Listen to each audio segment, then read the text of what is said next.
American news organizations once blanketed the globe. From Edward R. Murrow's famous broadcast during the London Blitz to television's gripping coverage of Vietnam, U.S. networks brought the world into the nation's living room each evening. No more. Massive cutbacks have decimated the ranks of America's foreign correspondents. The void is increasingly being filled by foreign news organizations reporting for American audiences. The BBC, The Economist, and the Financial Times from Britain, Russia Today, China's CCTV, and the most recent and to some the most controversial, Al Jazeera America, the U.S. cousin of the Qatari channel George Bush loved to hate. My guests today are two key decision makers at Al Jazeera America, Marcy McGinnis, the network's Senior Vice President for News Gathering, and John Seigenthaler, the network's primetime anchor. I'm Lawrence Pintak, founding dean of the Edward R. Murrow College of Communication at Washington State University, and this is the Murrow Interview.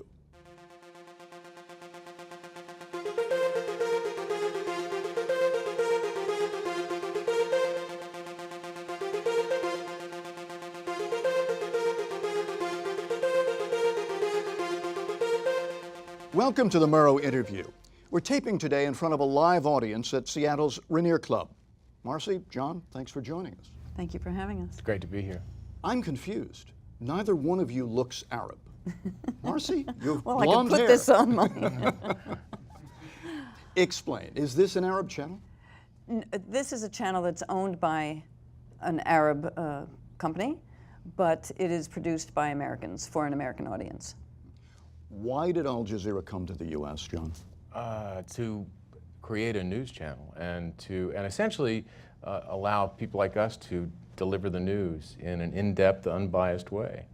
And Marcy and I have talked about it. I jumped at the opportunity when they approached me because, as you said, there have been cutbacks in network news and in journalism across the board, and the opportunity to come to an organization, a worldwide organization with 70 bureaus around the world, with 12 bureaus in the United States, including Seattle, and focus on in-depth journalism was a dream come true. Jazeera has many channels, 3 news channels, Jazeera Arabic, Jazeera English, and now Jazeera America. Marcy, what's the difference between them? What's the relationship? Well, the relationship is sort of like cousins. We have access to each other's material. We share resources. We go on stories together.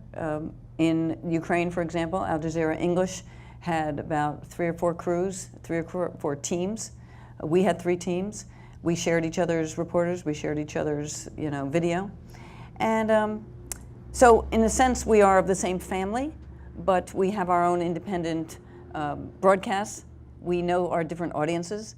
The audience for Al Jazeera English is more of a European English-speaking audience. For Al Jazeera America, it's strictly an American audience. Al Jazeera Arabic, it's broadcast in Arabic, so we don't really use as much of their material. We might use their video, obviously not their commentary, not their tracking. But we're cousins in the sense that we can all share each other's video and resources. And I think more than that, Al Jazeera America is run by people like Marcy McGinnis and from CBS and David Doss, who worked at CNN and NBC, and Kate O'Brien from ABC News. I mean, it is an American news channel, but it's based on sort of the BBC model of news gathering and news organization. And it's one of the largest news organizations in the world. Yeah, very well-respected news organization around the world. You both left the networks, or the networks left you, either way. We won't talk about that. A lot of that going around. I'm a victim of that as well. But you left the industry, and then you came back. Why did you leave the industry, and why back? Well, I was disappointed in the way television news was headed. I thought that there was a strong tendency towards celebrity journalism and sensationalism, and that the cuts in resources really hurt news organizations that I respected for a long time. And so I decided to do some consulting work. And that's, as I say, the reason I decided to come back was very simply because this was an opportunity that was too hard to miss. The idea that you would have the resources to cover news seemed radical. Marcy, you went off to academia. I did. Well, I was at CBS 35 years, had the most wonderful, fabulous career. The last 8, I was the #2 person at CBS News. And as happens, there was a change in the regime at the top, and the top person wanted his own deputy, so I left. And I didn't want to stay in TV at that time. I didn't realize probably how tired I was, and all the same reasons that John mentioned. So I decided to help start a journalism school out on Long Island, Stony Brook University School of Journalism, and had a wonderful few years out there teaching students about journalism. And the more I taught them how important it was, the more I just kept thinking about, I really wish there was something more, and something, if I was going to go back, it was going to be to something like this, where there was a real opportunity to do really in-depth journalism. Just do stories that no one else was doing, do stories that you had time to do, never mind 20 seconds here and 10 seconds there. So when this opportunity came, it was kind of a natural. I said, all right, I'll get back in. Back on the horse. Back on the horse, okay. Well, what does it say about the American networks that a foreign network needs to come in and do what you say you're doing? I don't know what it says about the American networks. I'm just glad there's an organization that's decided to do news in the United States in a way that is not being done right now. I mean, if people watch us, they'll realize that we have more time to do news. We have fewer commercials. We have longer stories. Maybe the fewer commercials, not necessarily by choice. Maybe not by choice, but in the beginning, I think there was a conscious decision not to spend as much time on commercials and provide more news. I mean, there are very few commercials. I mean, anyway, so I think that this was the plan. And when you see this network, those of you who have had a chance to see it, I think you'll understand that it is entirely different from what's going on in this country right now. And the other networks, CBS and ABC, NBC, they're all still doing very fine journalism. They just don't have the platform that we now have with this 24-hour news channel. CBS and ABC don't have cable networks. And the other cable networks are using their platform for, it seems, different things than this channel has decided to use it for. I mean, I watched the bureaus be cut from NBC News over the years when we were opening bureaus, and now we're opening bureaus in places like Seattle and Nashville and Dallas and Denver. And New Orleans. And San Francisco and LA. So what's the ethos of the channel? I mean, you're unbiased, that's part of your ethos, but Jazeera English, for example, is the global south speaking to the north. Is there something similar at Jazeera America? I don't know. I mean, I think that one of the things we talk about is that we try to provide a voice to the voiceless. We try to tell stories that aren't being told, and for people who can't always get a voice. And if there's anything, that maybe is our mission. Other than that, though, we don't have a plan. We're trying to sell a particular point of view, and that's the joy of it, given the fact that MSNBC and Fox seem to be going at each other from different sides of the political spectrum every day. Marcy, you mentioned that it's different than the other networks. A few hours before this taping, I had CNN on in the hotel room, and they said, exclusive, 2 weeks since Flight 470 disappeared. How did you miss that story? I don't know. How did they get that exclusive? I do not know. Nobody else knew that. The plane is an interesting story. It's a really interesting story. I mean, it's one of those, wow, Black holes and all that, right? Right, and many, many different theories. But you can sit there and talk on television for hours and hours about what might have happened. And I think there's so much more going on in the world. There's so many things going on. It's fine to report what you know about the plane. And I don't think, hours of speculation serves any great purpose. It just causes more confusion in the minds of the viewers. So when we have the opportunity to explain stories, we can go to Ukraine with 6 different teams and tell human stories. Tell the story not just of the Russians are doing this and the Ukrainians are doing that, but to talk about how it happened, how it affects the regular people. That's one of the things we're doing very differently than the others. We're really telling stories about how they affect real people. When we do our series on immigration or the justice system or gun violence, we do 10 pieces on a topic, 10 different stories from different angles. They're telling stories about how these different topics affect real human beings, and that's where I think we can make a big difference. Do you feel like a kid in a candy store? Absolutely. I mean, every day. And I mean, we were able to cover Ukraine while CNN was going wild over the plane. We covered the plane too. We had great length, but we didn't just cover the plane, and we often led with what we thought were other important stories, including what was going on in Ukraine, which was, I think, very important to the United States and the world. But CNN doubled its ratings in that period because of the plane. That's not something that we're focused on right now. We are really focused on providing the best news broadcast we can. And we're fortunate to be able to do that. Yeah, and we want to provide information. We don't want to, just hype one story. I don't think that's what America, even though the ratings are high, because people are dying to hear what really happened, and they think, I guess, if they tune in, they're going to hear it there first. But hearing things like breaking news, it's been 2 weeks since the plane went down, is a little bit, crazy. I also think there's an audience out there for the sort of programming that we're doing.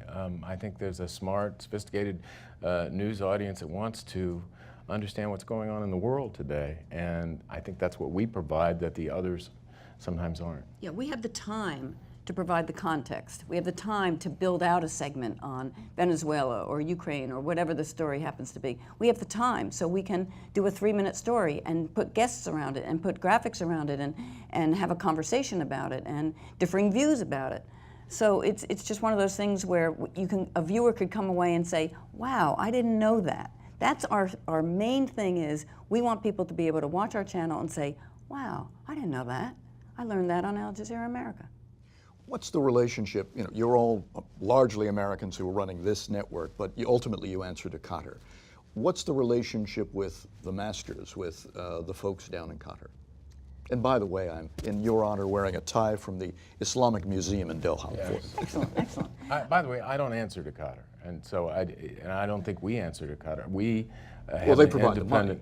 That's right. They provide the money, but we are not being told what to say and what to do and how to do it. I think we've been given, as you say, the keys to the candy store. Yeah, every single person who got hired in the upper echelon of Al Jazeera America, and it's, the name, it's like the Irish mafia, never mind, Kate O'Brien is the president, we all said in the very beginning, there will be editorial independence or we won't be here. And that's a no-brainer. We're journalists. We've been journalists all our lives, and we're not going to all of a sudden change and start answering to, the royal family of Qatar. We've all been through many evolutions of American journalism. Golden days of the networks gone, et cetera, et cetera. A local news director told our students at the Murrow College the other day that TV news is broken, and you guys have to fix it. Do you think it's broken? Well, today, most Americans get their news from local television. I think that local TV provides, and I'm very proud to have worked at a local TV station in Seattle at KOMO. There are terrific journalists there who every day go out and produce quality stories. But every local news organization that I know of pretty much in the country has suffered from budget cuts and cutbacks, and they've fired people with experience and talent because they're more expensive. And yes, in that sense, the television news on the local level is broken, and so hopefully these organizations still make money, but hopefully they will continue to recognize that they provide an incredible value and service to the community, and continue to invest in journalism in the local community. I don't think it has to be an either or. I don't think they're broken and we're here to fix it. I don't think that's the right way to look at it. I think they provide an enormous contribution to the community. And local news has its mission, and we have a mission. And they can live side by side. They can live together. It doesn't matter. The viewer is learning something. They're learning something about their own community. They're learning something about their local weather, about their local sports. That's fine. That's interesting and fun. We're providing a different kind of information, but also interesting, compelling. That's what we want. We want people to tune in so that they're better informed, so they can make better decisions about their own lives and figure out what the people that are making decisions for them and their governments, what it's all about. So we're helping them with the context. We're helping them just expand their knowledge universe, as it were. And with a bureau in Seattle and a correspondent like Alan Schaffler, who has great experience in this particular area, Alan not only is helping tell stories to people in Seattle, but telling people around the country about stories that are going on in Seattle that they might not hear otherwise. Mm-hmm. AJAM, and that's what you guys call it, right? AJAM. We call it AJAM. AJAM is first and foremost a cable and/or satellite channel. To what degree are you going multimedia? To what degree is an iPhone, I'm holding, for those who are on radio, I'm holding one up right now. How much is this important to you? Very important, very important. We would be foolish not to have a very strong and pointed strategy for every mobile, for new media. It's extremely important. It's, we would be, naive to think that people are only going to come and watch us on television. So there's a big, very important strategy. We have just launched a new Jazeera America app for those of you. Oh, well, I'll download it right now. Yeah, it's a great app. It's remind the audience they're supposed to keep their phones off. They can't download it now. Right. But they just won an award for their app. It's a brand new app, and it's already getting some recognition. So it's great. And you guys just won a Peabody. We won two Peabodys and a few other awards. So, in only a short 8 months, we've only been on the air 8 months, and we've already won 2 Peabodys and a number of other awards. We're getting some good recognition. We're doing some good work. So we feel proud of our product. How, when you see that kind of thing, you get awards. You hear, obviously, there's ongoing criticism of Jazeera. There's that suspicion. But how gratifying is it when you receive an award, and to what degree do you think you're being recognized in the industry, if not out in the hinterlands? Well, it's huge. It's huge. When we first started this, one of the ways we talked about how we were going to get recognized and how we were going to get legitimacy here was by winning awards that people that people in our industry feel are indicative of quality journalism. And to win 2 Peabodys, I mean, those are very, very prestigious awards. It's a big deal, and I think that it opens the eyes among our colleagues in the news industry and says, "Wow, let's look at what they're doing. This must be they must be doing something right." If you look, I keep saying this. If you look at our channel and you watch but not everybody our can, newscasts, and not everybody can, but when you get that chance, I think you'll understand. For example, Nick Schifrin, who is based in Jerusalem for us, has spent an awful lot of time in Ukraine, in Crimea, and for several weeks, his reporting was standout. I mean, I've watched correspondents for many, many years. He provided insight that I think very few organizations could provide, and he focused on the sort of story Marcy talked about, real people who are affected by the crisis, and he used those people to explain what's going on in that country in a way that's not just left, right, black or white, but is much more complex than that. Having spent a lot of my life overseas, coming back 5 years or so ago, I've been so struck by how divided this country is. How much does should the media be blamed for that? Marcy? Well, what came first, the chicken or the egg? I don't know. But whether who's to blame or not, I don't know that it serves any great purpose to talk about blame. I think what's more important is to talk about solutions. And we offer a solution to the infighting, the political, Democrat, Republican fighting. I sense that people are sick of it. I know that the ratings are high, and maybe people like hearing their own biases spit back at them, whether it's on the left or the right. But I think that people might be getting a bit tired of it. And it's, how can I learn anything by all this white noise of people yelling at each other? Why don't I get some information? Why don't I find out something I didn't know? Because so many times when you're listening to these people going back and forth, arguing with each other, I'm not hearing anything I didn't hear before. When I first started in the television news, one of my first news directors was used to quote Murrow all the time, and I'm going to paraphrase this quote, but he used to say, our job is, and that Murrow had said, our job is to provide the communities information and give them the opportunity to make their own decisions about their community. And I think we feel the need less to, we're not in the business of providing opinions, but providing information and letting people decide. Yeah, we're not here to persuade. We're not here to persuade anyone to change their mind about something. We're here to inform them, give them facts, give them information, give them context, and let them make decisions for themselves. What kind of reaction do you get, John, when you call up somebody, a public figure, a politician, and say, come on the air and talk to me? I think in the beginning, there were a lot of people who were reluctant to do that, and some said no. Some friends said no.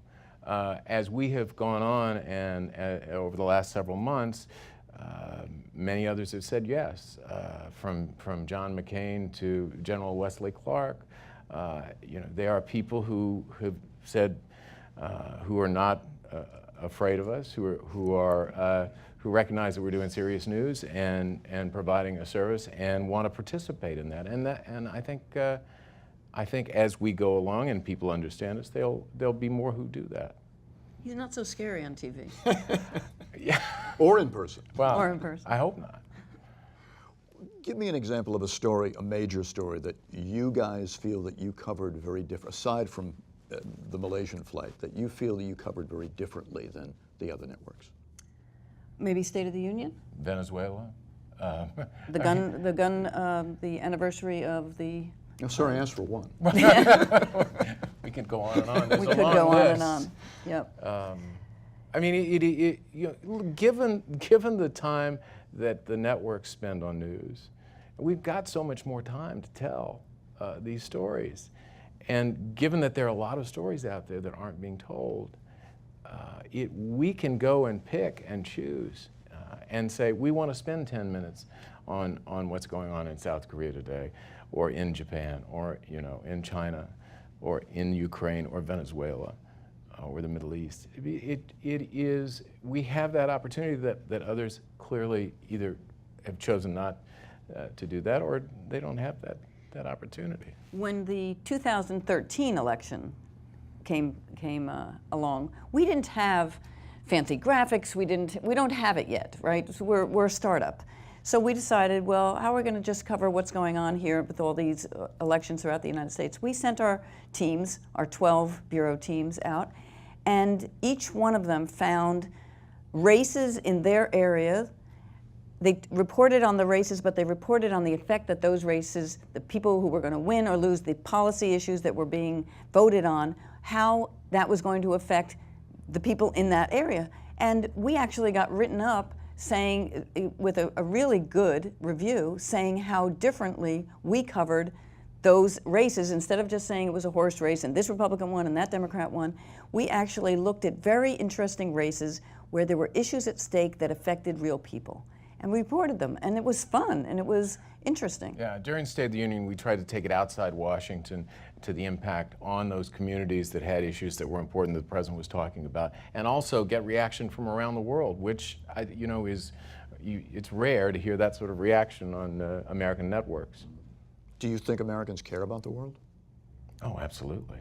No question. That's why I think there's been this void in American journalism when it comes to television news, and I believe we're filling that and filling that need. People need to know what's going on in the world, and they understand it. They just haven't had the choice. And people like to feel smart.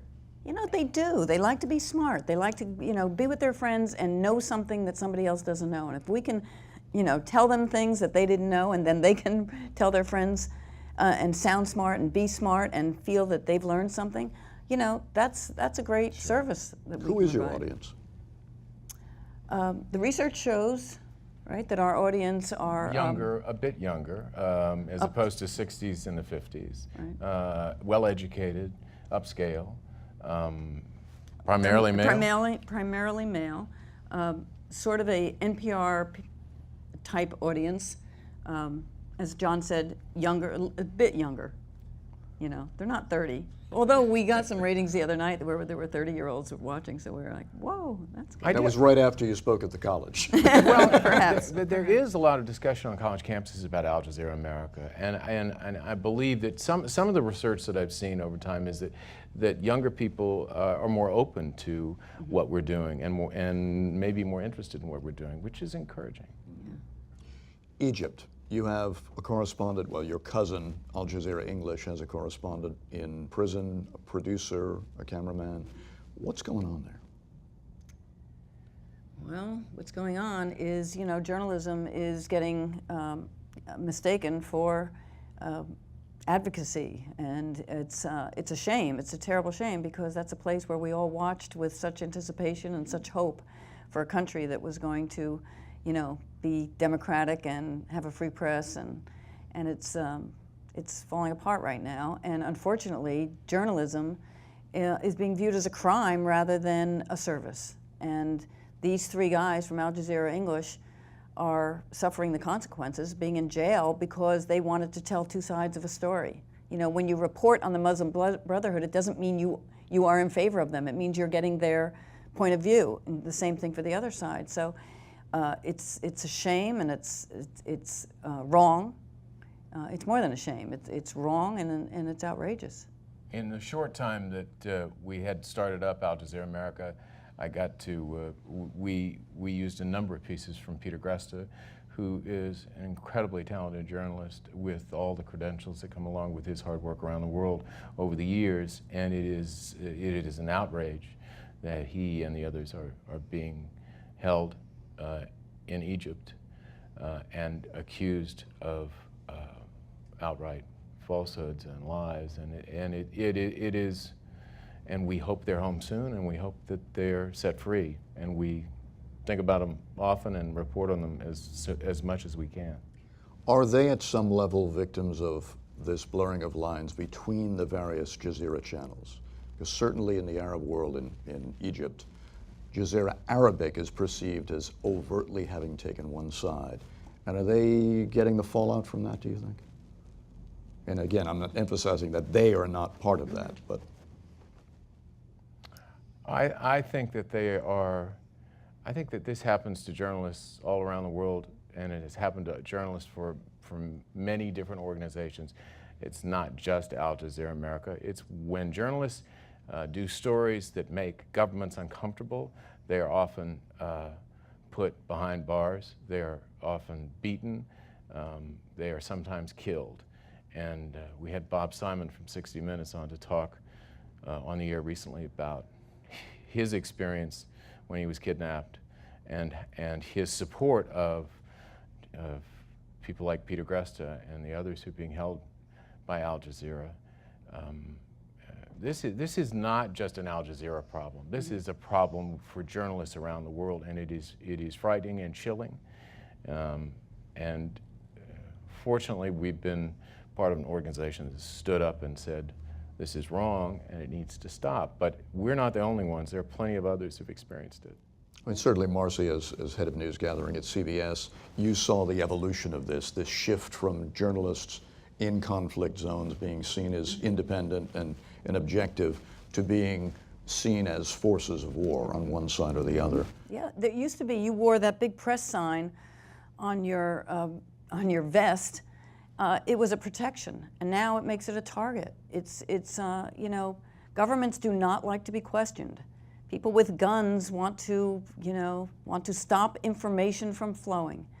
And it's just the way it is. When I was teaching in journalism school, I was telling the students that journalism can be a dangerous profession because you are talking truth to power and they don't want to hear it many times. So it's, as John said, it's chilling. I mean, the other thing that's changed, hasn't it, that all elements of these conflicts now have their own way of getting information out, and they don't need reporters anymore. You look at the Syrian opposition and the Syrian government, the degree to which they're spreading information through the internet, providing footage to Western news organizations. Look, there is a need for independent reporting. That's the bottom line. There is a need, no matter, there's a need for people to get information that has been vetted by journalists who know how to vet information, how to figure out what you can trust. And you know, we taught a course at Stony Brook University called News Literacy. I mean, it was basically how can you figure out what information you can take to the bank, that you have evidence, that you can trust the sources, you can figure out the evidence that tells if that story is true or not. We have a journalist that we work with in Syria who has done some amazing reporting, and I think some of the best reporting out of that area. But she is in a very, very dangerous situation every single day, and we protect her identity. But we use her extensively to describe the situation in Syria and how it's affecting people on the ground, and the starvation, and the bombings, and the rubble that's left. She gives us a very sad view of what's going on in that country, a very real view of what's going on in that country. So, I mean, these are people who can help provide information that isn't getting out otherwise, because many journalists can't be there, can't travel there. It's too dangerous. They can't get in. Bill Keller from the New York Times wrote a piece a few weeks ago, you may have seen, in which he was basically criticizing the whole American news media, that we're covering places like Syria on the backs of freelance journalists who have no protection, who have no insurance, who have nobody to go to bat for them if they get nabbed. It costs a lot of money to cover these stories. I mean, look, we would hope that, I mean, I'm all for freelance journalists and citizen journalists to go out there and cover the stories. Good for them. But if you're going to go to Iraq, if you're going to go to Afghanistan, if you're going to cover any of these stories across the world, it takes money to do that. I mean, when we send a crew out, as you mentioned recently, you want to provide them with security and support, and you don't want them going in not prepared, because if they, you know, I mean, these are very dangerous situations. So you need big organizations that can provide you the resources in order to cover the stories. Otherwise, we're not going to know what's going on in those countries. Marcy, can you explain when you send a reporter into that kind of a situation? I mean, when Murrow went out there, basically he was on his own. He was with the U.S. military, but he didn't have security guards. He didn't have an infrastructure. What does it look like now when you send a crew to an Iraq, maybe not Syria, because very few Westerners are going in there, but a conflict zone? Well, you know, it depends where it is. It depends, you know, the level of security that we feel that we need. And we get information from organizations like CPJ, but we'll also get information from our own people. That's Committed to Protect Journalists. Sorry, yes, Committed to Protect Journalists. So it depends, you know, in the Ukraine, you know, we didn't need the kind of security that you would need if you're in Egypt or Syria or those kinds of places. So I think it varies. We were going to go to Afghanistan to cover the election, and there was, you know, there's been some very severe violence recently, and a journalist was killed. And we made the decision not to send our journalists there. We decided we're going to go to Afghanistan when the violence dies down a little bit, before the Americans leave. Our goal was to tell stories about how the election is going to be affecting the relationship with America. We could do that without having to put our reporter in danger. Doesn't mean that we're turning our back on that story. It just means that we're making some smart decisions about our own employees. So we will go to Afghanistan, but we're going to, you know, make the decision in a smart way. And what does it look like? Sometimes it looks like, you know, two guys with, you know, that you wouldn't want to meet in a dark alley protecting your guy, and other times it's more subtle. When you're looking at tape coming out of places, John, like Syria, for example, when you're selecting who you're going to interview from a place like that, how do you separate the wheat from the chaff, this issue of media literacy? How do you decide who is legitimate, who is not? Well, we have a great staff that helps vet these people, and we often look for guests who can tell stories that aren't being told elsewhere, or guests that aren't on every other news channel every other hour. When we just, for instance, we were talking about Ukraine, and we had Stephen Cohen, who's one of the foremost experts in Russia, and he discussed the real danger that we could be on the verge of a world war between the United States and Russia, as opposed to, as a result of what's going on in Ukraine. But it is it is a thoughtful process. It is we look for smart people. We don't look for interviews that are 2 minutes long. If the interview is interesting enough, it can go 10 minutes long. We have that flexibility. We're not forced into the most basic common denominator, lowest common denominator question, and then get out of it. We have that flexibility, and I think as a result, our viewers learn more. So who are, when you choose an expert, when we see all of these pseudo-experts and consultants on television, who are these people, Marcy, and how do you select them? Well, you know, I don't know that they're necessarily pseudo-experts. I think that they're Well, some channels. on some channels they may be. You know what? We have a large staff of bookers. We have a large staff of people, producers and interview producers, bookers who are constantly looking for the right people who we want to be able to talk to about a certain subject. So there are, I mean, you know, how long is a piece of string? It's the list of people that you could call on to talk about certain subjects is long, so it's good. I think that we've got the people to do the research to find the guests. A lot of people find us. We get calls sometimes from people who say, hey, I've got an expertise in this. If you're interested, I'm here to talk. Charlie Sennett talked to you recently. Absolutely. I'm often looking for the real people. That's where I, you know, especially we were talking about the State of the Union. You know, we hear from politicians all the time. We hear from those in Washington all the time. But if we can get guests that are truly affected by policies or by foreign policies in those countries, I feel that they tell a story that often isn't told by the experts, by the politicians.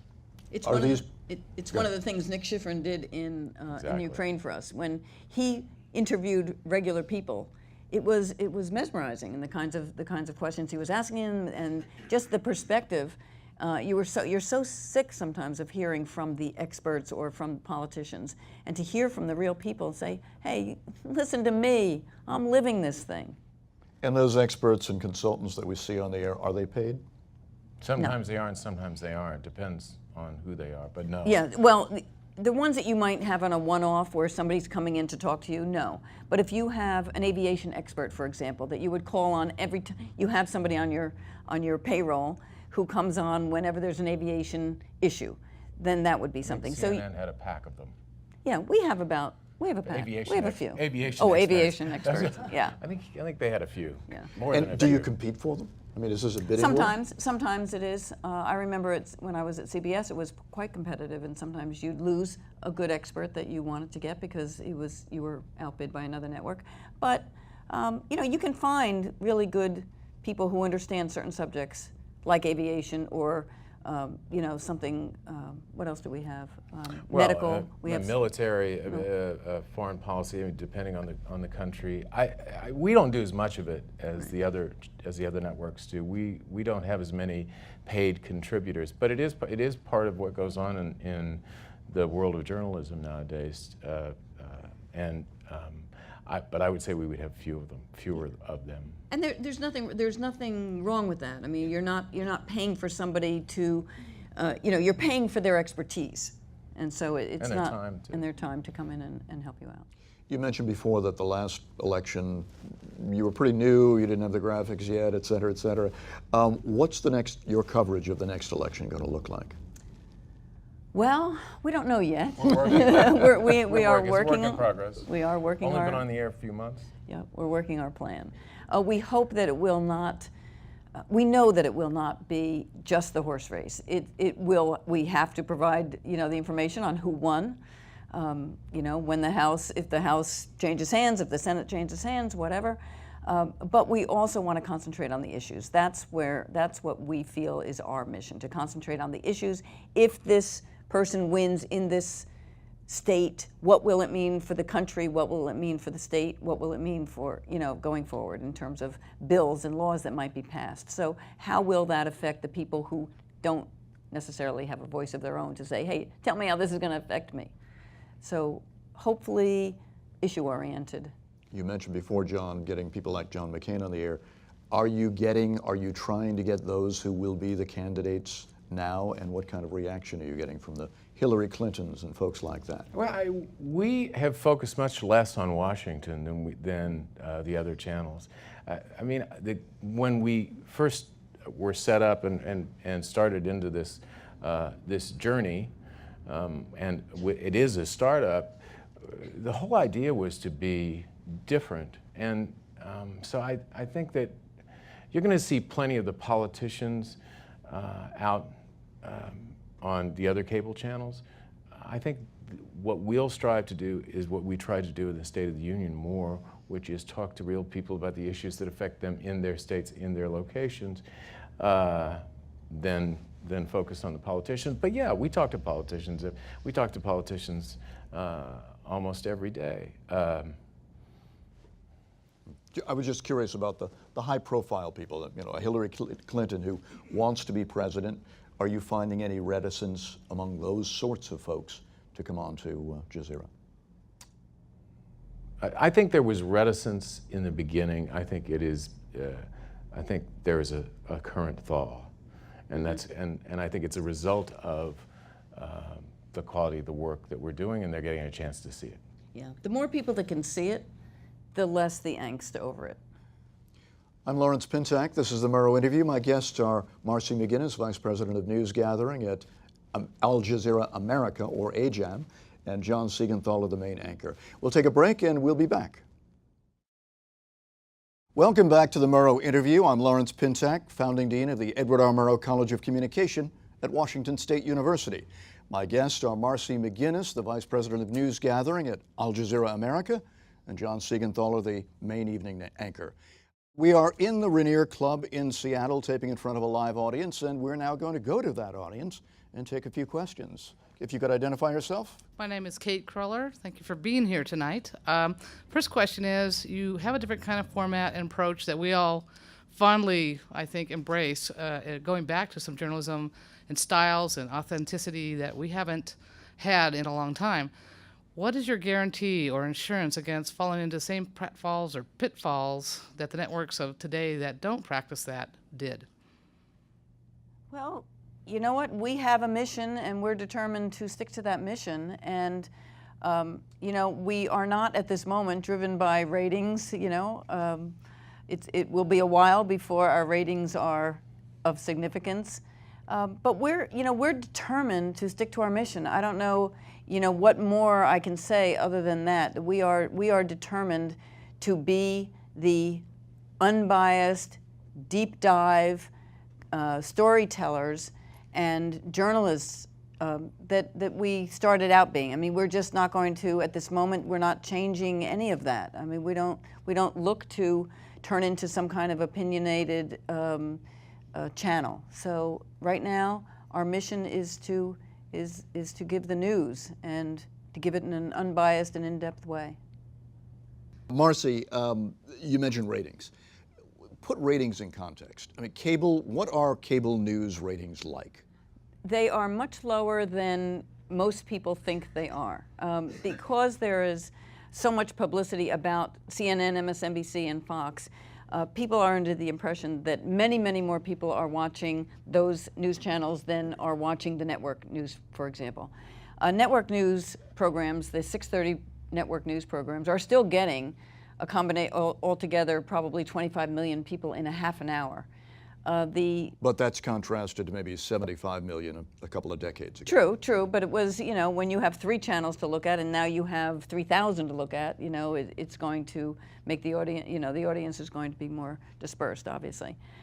In terms of our ratings, it's the other channels when they first started were not rated for, what, 3 years. 3 years. And so right now, it's not something that we can possibly be concerned with because it's minuscule right now. I was one of the first anchors that was hired at MSNBC, and when we started, we weren't rated for several years, and the ratings were low or non-existent. And the same was for Fox, and it took 4 or 5 years for that to happen.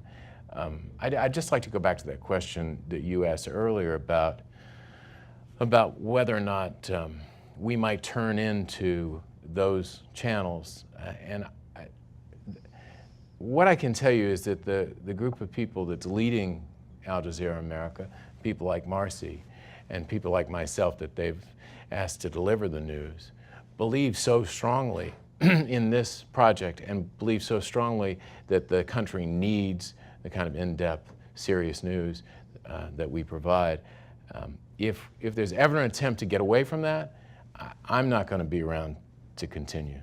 Yeah, we're here to provide an alternative, not to become, looking like everybody else. What does that serve, and what audience gets served by that? By a third channel or a fourth channel looking like everybody else? We have another question in the audience. Yes, hi, my name's Art Land. I'm here actually because my wife, Kristen Fraser, who's the local AJAM producer, is ill. So my first question is, what's the best AJAM bureau in the country? Seattle. Seattle, by Hands far, down. by far. We wouldn't. And we're not kidding. It's the best. I- And I thanks believe to you. Kristen I believe and Alan. Yeah, they're a great team. They are a great team. No, but my question, and Dean Pintak, you got at it too. I think what my wife gets asked a lot is, what's in it for Qatar? If the ratings aren't that important, why is Qatar doing this? Why are they putting all this effort into it?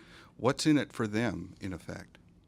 Well, in the early 90s, they started Al Jazeera America really as Al Jazeera Arabic. Or Al Jazeera Arabic. I'm sorry. Started Al Jazeera as a way to provide news in countries that really had only state-controlled news operations, and grew and changed from that to the now 29 networks that Al Jazeera owns. And it's not just Al Jazeera Arabic or just Al Jazeera America or Al Jazeera English, which is seen primarily in Europe, but in much of the English-speaking world, but it's in the Philippines and in Africa and in other areas. From my standpoint, they clearly have a commitment to quality journalism, and that's what they've done. Beyond, But they don't at home. It don't for Al Jazeera. At home in Qatar. Arabic. Local media in Qatar. Yes, they're. I mean, that is. They clearly care about quality. I will say it again. They clearly care about quality journalism in Al Jazeera, and I'm convinced that that's what they're trying to do. Now, as far as the country, you're talking about the country. Well, we're talking about the state of Qatar, Yes. and which ultimately owns Jazeera. And I'm just challenging the idea of they care about quality journalism. And is there a distinction between caring about quality journalism at Al Jazeera outside the borders and quality journalism domestically? Well, I think you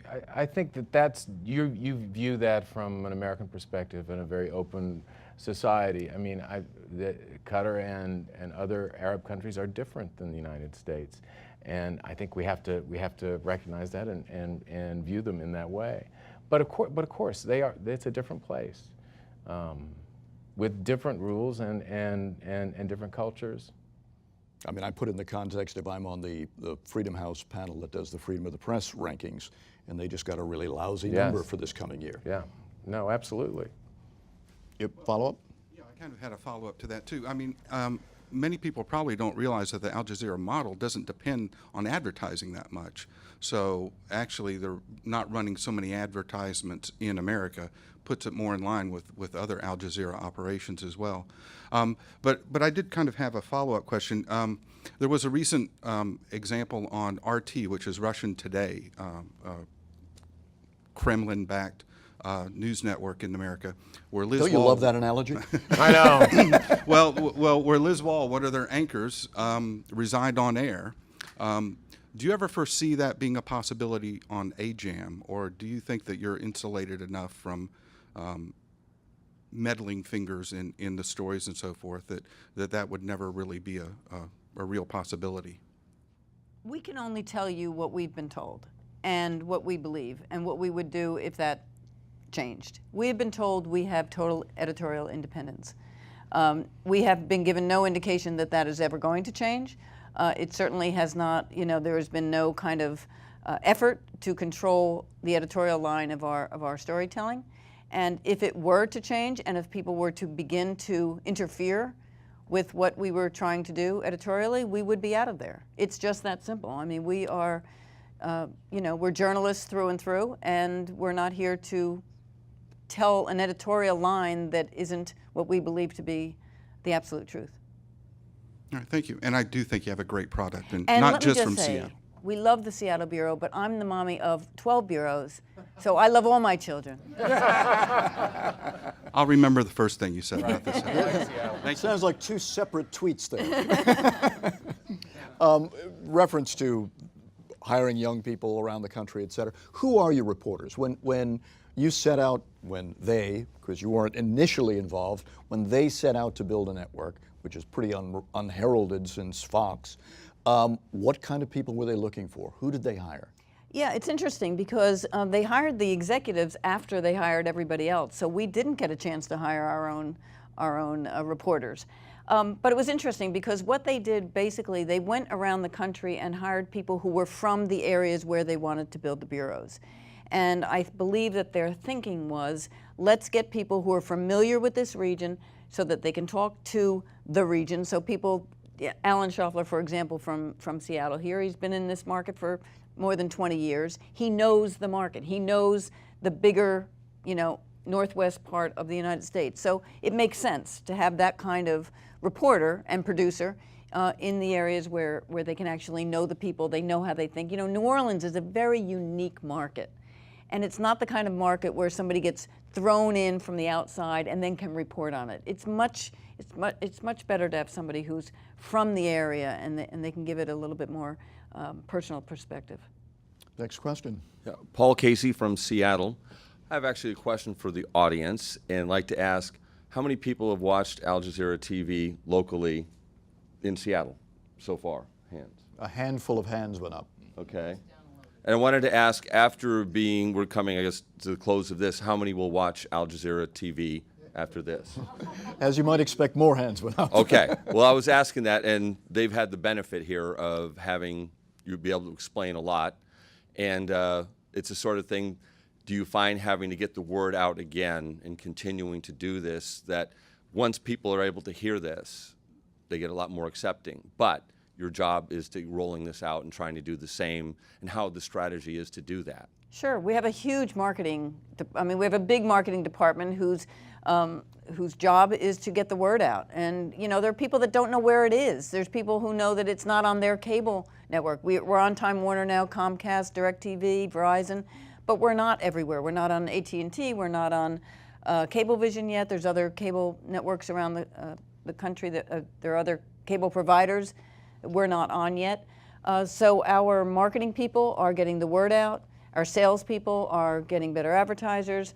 Our distribution people are making deals to get this, to get our channel on their cable networks. So it's a long process. This is not something that happens overnight. To remember where Al Jazeera is on all those different networks, I will meet people and say, "Oh, I have Time Warner. Where is it? I think it's channel 57." Okay, And where it's is not it? even on every Time Warner outlet. Yeah, so it's all very we just got born. We're not even close to be sleeping through the night. One of the reasons that Jazeera has had challenges in getting on cable networks is the name Jazeera, obviously. Why didn't they call it something else? I mean, Jazeera means peninsula. Why didn't they just call it Peninsula? I asked the question in the beginning, what about the name? And what impact do you think it would have if we changed the name? And they said, we're not going to change the name. If we changed the name, they said we'd be hiding and we wouldn't be upfront about who we are. And it doesn't mean anything sinister, and that logo is not some sort of terrible, horrible thing. It does hidden mean messages in there, aren't there? There are no hidden messages. It just means peninsula. That's all it means, and it is not something sinister. So look, I said this before, and I'll say it again. There are plenty of people who have formed opinions about Al Jazeera for 100 different reasons, but who have not watched us. And most people who watch us say, we've had people, we had the research done, and they've had this view, they've formed this view about who we are, and once they watch it, they are surprised and often enlightened by, they say they're enlightened by what they've seen. So I would encourage those of you who do have the opportunity to take a look at what we're doing and get a feel for what it's about. In this day and age, it is a radical idea to do news because there are a lot of channels that aren't doing news. They're doing verbal food fights between their guests. But I think if you watch what we do, you'll see, and you can make your own judgment about it. I sent up. Next question, please. Darren Watkins, I'm from the Murrow College, and I'm curious about the other side of this coin. With 29 networks now carrying information from around the world, do you think that you're providing the world a better perspective on what's actually happening in the United States than they may not have seen before?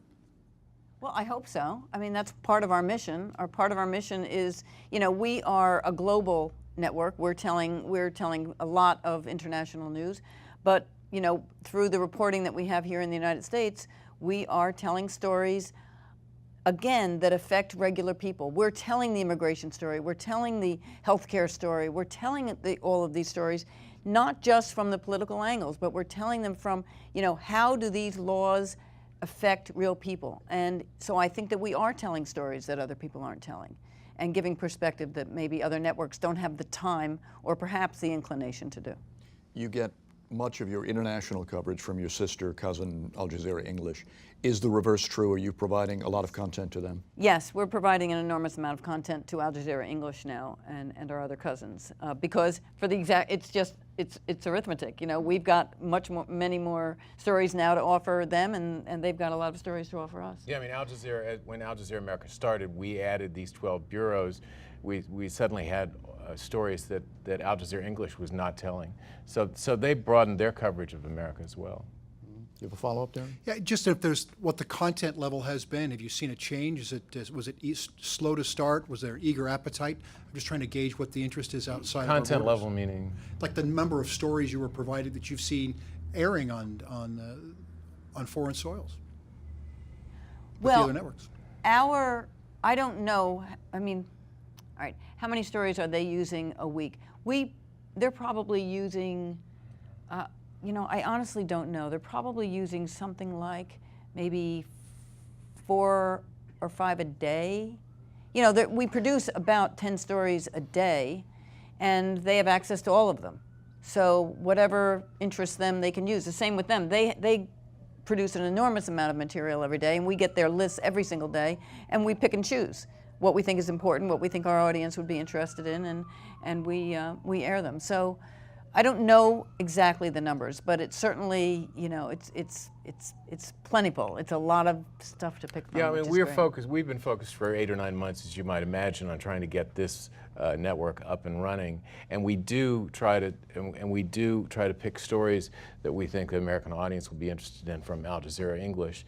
And we know that they're doing the same, but I don't think either of us have had time to watch enough Al Jazeera English to know exactly how much they're taking from us. And you can't watch it in the U.S. anyway, since you came along. Well, we can see it. We can see it. We can see it. We can see it. We got special ways. And with that, Marcy McGinnis, John Seigenthaler of Al Jazeera America, thanks so much for being with us. Thank you to Jack and Jan Creighton for their ongoing support for this series, to the staff of the Rainier Club, our host, and thanks to all of you here in Seattle and at home. For the Murrow Interview, I'm Lawrence Pintak. Thank you. Thanks, guys.